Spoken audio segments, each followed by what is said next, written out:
O instituto aqui, escuta nos casos, dia na meia haya aqui, e dia 9 de julho, nang Amanda, e consejo para minister de caso aqui na e o minister me se mande para nós. O minister em 6 semanas para tratar o consejo, toma decisão e, mientras tanto, manda nós o consejo. E 6 semanas aqui vence já no último dia 21 de agosto. O minister não contesta. Que men ni bazuar advies commissie LAR, o minister da hasi caso de je. Coisa aqui o minister de hincando somes cada dia tem mais problema. Mas o promê tá com o parlamento só e não tá dando informação. A wo está violando a lei, dor de viola e período legal ancra em lei de LAR. Esse aqui é um tema hopi sério, que tem nós de parlamento hopi preocupar.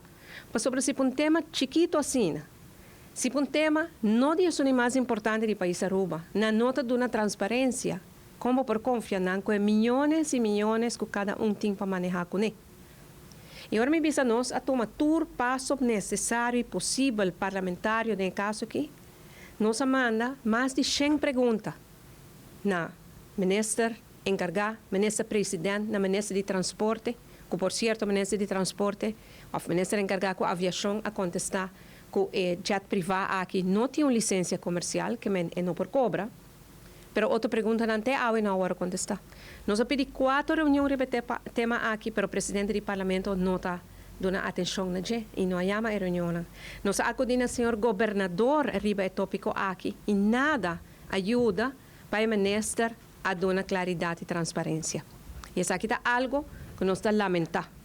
E me quer subrayar a seriedade do caso aqui. E me quer segurar que nós lo hacemos tudo o possível para nos haya a verdade bem riba mesa. Para sobre o ministro por esconde, o ministro por ganha e por corre, pero a verdade sempre está alcançar a mentira.